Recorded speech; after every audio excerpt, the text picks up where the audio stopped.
The question is, if you get a cloth dripping wet without gravity and you wring it out, what's going to happen? What will happen to a wrung out cloth? So, and I had to use equipment that was here on board the space station.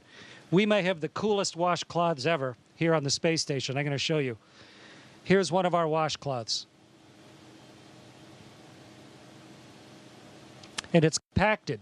It's put down into this little tiny hockey puck so that it saves space.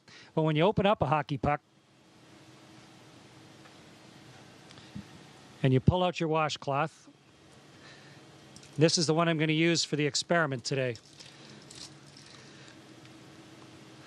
And so when you open up your hockey puck and turn it into a washcloth, it was compressed in a great big vise somewhere. Okay, so here's my washcloth, like a magic trick. And now I'm going to get this soaking wet, and then we're going to see what will happen when we wring it out.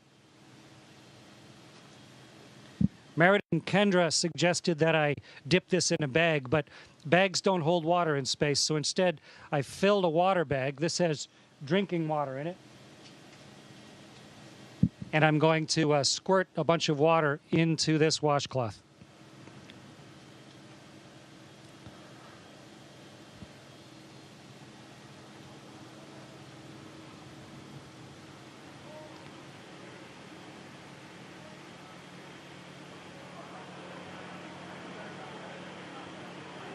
Okay, so here's a soaking wet washcloth. Get the microphone so you can hear me while I'm talking. And now let's start wringing it out. It's really wet.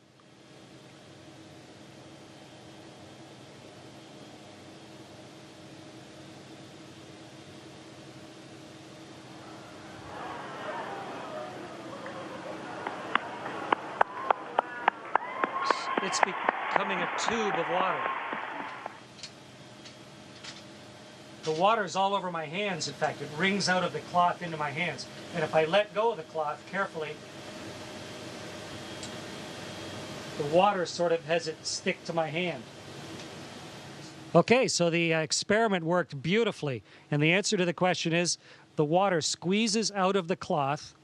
And then because of the surface tension of the water, it actually runs along the surface of the cloth and then up into my hand, almost like you had Jell-O on your hands or gel on your hand, and it'll just stay there. Wonderful moisturizer on my hands. And the cloth doesn't really unravel itself.